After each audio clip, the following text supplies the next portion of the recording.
दोस्तों आज हम अपनी वीडियो में जिस देश के बारे में बात करने जा रहे हैं वो कोई और नहीं बल्कि टेक्नोलॉजी के मामले में भैया सबसे अव्वल देश माना जाता है। इसका नाम है जापान। इसके बारे में और ज्यादा जानने के लिए हमारी वीडियो को जल्दी से लाइक कीजिए, शेयर कीजिए और हमारे चैनल को सब्सक्राइब कीजिए और हाँ साथ में लगी घंटी का दबाव यार। दोस्तों जापानी लोग एक राष्ट्र और एक जातीय समूह के होते हैं जो जापान के मूल निवासी कहलाते हैं। ये जापान की कुल जनसंख्या का 98.5% है और दुनिया भर में लगभग 129 मिलियन लोग जापानी मूल के हैं। इनमें से लगभग 125 मिलियन जापान के निवासी हैं। आपको शायद ये बात पता होगी कि जापान के बाहर रहने वाले जापानी वंश के लोगों को निकेइजन कहा जाता है। भाई जापान के जो लोग होते हैं ना वो सबसे ज्यादा पढ़े लिखे होते हैं जहाँ साक्षरता दर 100% है। भाई जापान में अखबारों न्यूज चैनल्स में भारत की तरह दुर्घटना, राजनीति, वाद विवाद, फिल्मी मसालों आदि पर खबरें नहीं छपती। यहाँ पर खबरों में आधुनिक जानकारी और आवश्यक खबरें ही छपती हैं और इस चीज से हमारे भारत देश को सीख लेनी चाहिए। भाई हमारे भारत देश में अगर गलती से भी बिल्ली हमारा रास्ता काट दे तो हम कुछ पलों के लिए वहीं रुक जाते हैं, है ना। ये बोलते हैं कि यार नहीं है, बिल्ली को अशुभ माना जाता है, अगर निकल गए यहाँ से तो कुछ गड़बड़ हो जाएगी। लेकिन काली बिल्ली के बारे में जापानी लोगों का ये मानना है कि ये उनके लिए अच्छा भाग्य लेकर आती है। क्या बात है भाई।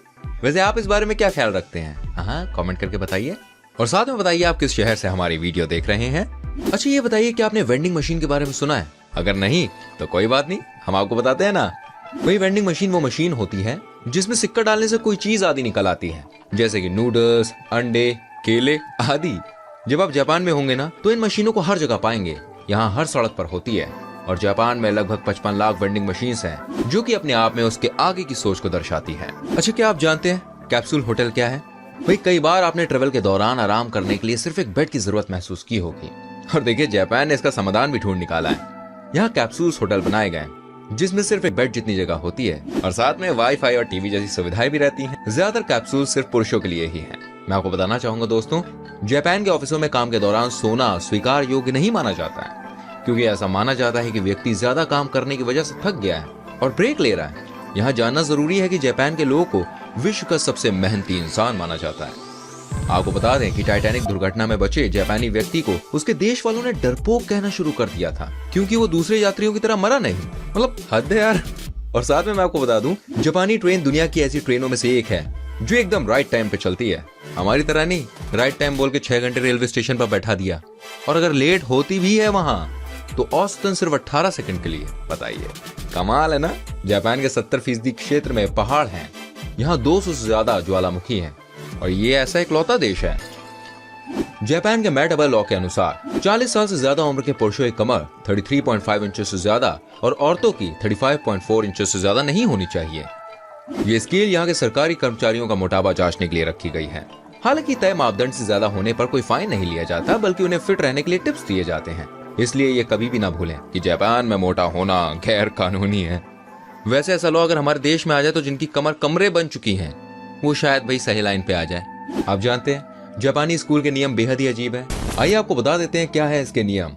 दोस्तों बच्चों को स्कूल भेजना हर पेरेंट का फर्ज होता है ताकि वो अच्छा पढ़ लिख कर आगे बढ़ सके।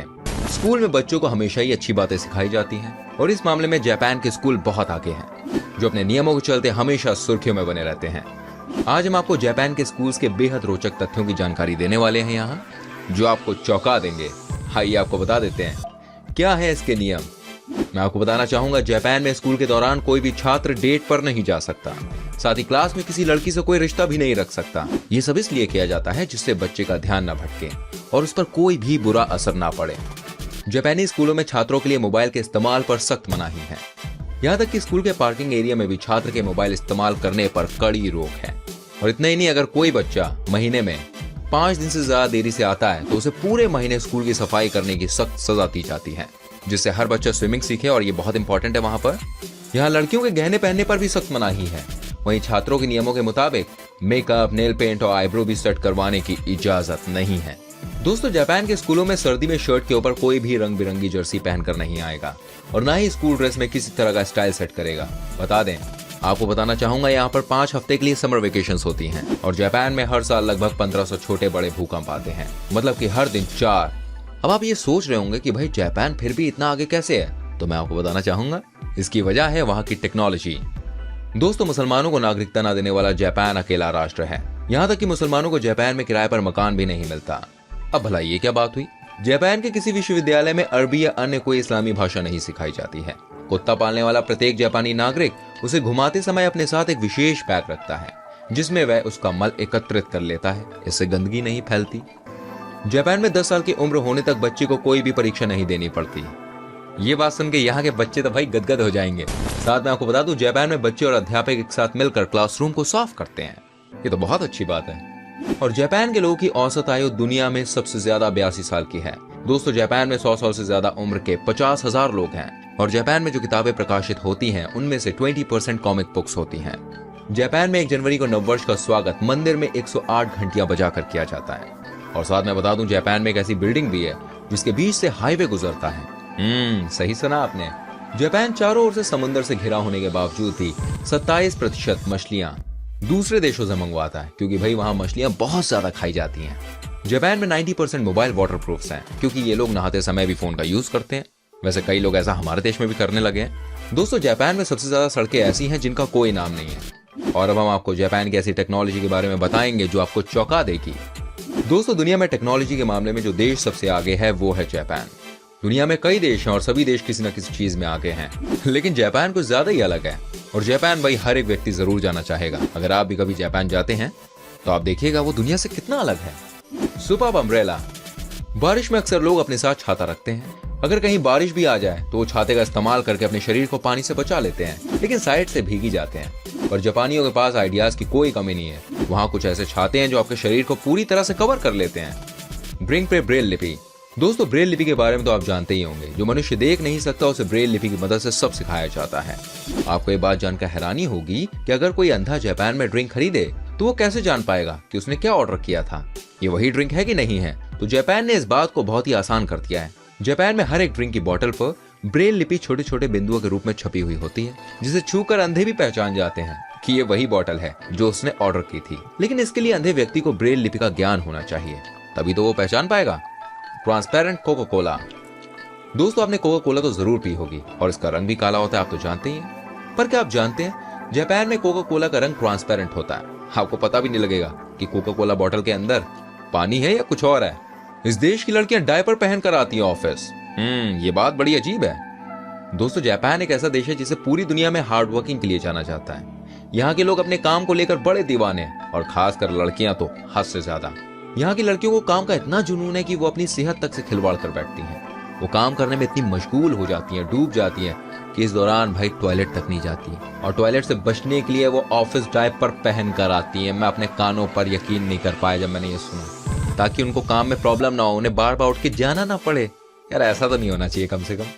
इन लड़कियों के मुताबिक जब भी उन्हें शौच की शंका होती है तो वो काम के दौरान उसी डायपर में अच्छी टॉयलेट कर लेती हैं। हाँ जी, इससे उन्हें काम में किसी भी तरह का कोई रेस्ट नहीं देना पड़ता है। जानकारी के मुताबिक यहाँ की लड़कियों में एक और खास बात है, ये अपने प्रेमियों को बहुत प्यार करती हैं तथा उन्हें कभी भी धोखा नहीं देती है। ये बात बड़ी पसंद आई मुझे। ओनबाशिरा महोत्सव। दोस्तों, जापान में मनाया जाने वाला गजब का त्योहार है। इसमें होता यह है कि 4 खंभों को पहाड़ से नीचे फेंका जाता है और उसके साथ ही इंसान भी उस पर सवार होकर नीचे गिरते हैं। Naked festival. ये भी जापान में होने वाला एक त्योहार है। इसमें लोग बस एक लंगोट में होते हैं और त्योहार मनाते हैं, फिर चाहे वो लड़का हो या लड़की। सब लोग इसमें कम से कम कपड़े पहनते हैं। जापान में एक अनोखा रिवाज है जहाँ सिर्फ लड़कियां लड़कों को चॉकलेट गिफ्ट करती हैं। ये सुनने में जितना अजीब है उतना ही दिलचस्प भी है। दरअसल जापानी लड़कियों के लिए ये बेहद आसान तरीका है अपनी फीलिंग्स को जाहिर करने का। यहाँ वैलेंटाइन डे से पहले 13 फरवरी को चॉकलेट डे भी मनाया जाता है। दोस्तों, यहाँ पर एक और खास रिवाज है जिसका नाम है गिरी चौको। गिरी चौको जापान में मनाया जाने वाला एक ऐसा फेस्टिवल है जिसमें हर लड़की को अपने ऑफिस में काम कर रहे पुरुष मित्र को चॉकलेट देनी पड़ती है। यानी वैलेंटाइन डे के मौके पर लड़कियों को न सिर्फ अपने बॉयफ्रेंड या पति को बल्कि सभी पुरुष मित्रों को चॉकलेट का तोहफा देना होता है। लेकिन गिरी चौको नाम के इस फेस्टिवल के प्रति महिलाओं का रुझान दिनों दिन अब घटने लगा है। शायद पैसे खर्च होते हैं इसलिए। आपको क्या लगता है कमेंट में बताइए, मैं आपको बताता हूँ आगे। सुमो फेस्टिवल क्या चीज है? देखिए, ये फेस्टिवल जापान के यामाजी मंदिर में मनाया जाता है। कोनकी का मतलब रोना होता है। जापान के इस पारंपरिक त्योहार में 2 सुमो लड़के हाथ में छोटा बच्चा लिए एक दूसरे के सामने खड़े हो जाते हैं। ये काफी विचित्र है कि प्रतियोगिता तब शुरू होती है जब दोनों बच्चों में से कोई पहले रोता है। साथ ही जो ज्यादा देर तक और तेज आवाज में रोता है वो बच्चा प्रतियोगिता जीत जाता है। तो दोस्तों, ये थे जापान से जुड़े कुछ बेहद ही अद्भुत और दिलचस्प फैक्ट्स। तो आपको हमारी वीडियो कैसी लगी हमें प्लीज कमेंट बॉक्स में बताइए, क्योंकि आपके कमेंट करने से हमें बहुत प्रेरणा मिलती है। वीडियो पसंद आई हो तो प्लीज लाइक कीजिए, शेयर कीजिए। और चैनल को सब्सक्राइब करें जिससे आपको हमारी आने वाली वीडियोस के नोटिफिकेशंस मिलते रहें। फिर मिलेंगे आपसे नए इंटरेस्टिंग टॉपिक के साथ। वीडियो देखने के लिए धन्यवाद। मिलते हैं अगली बार। Till then bye bye, take care.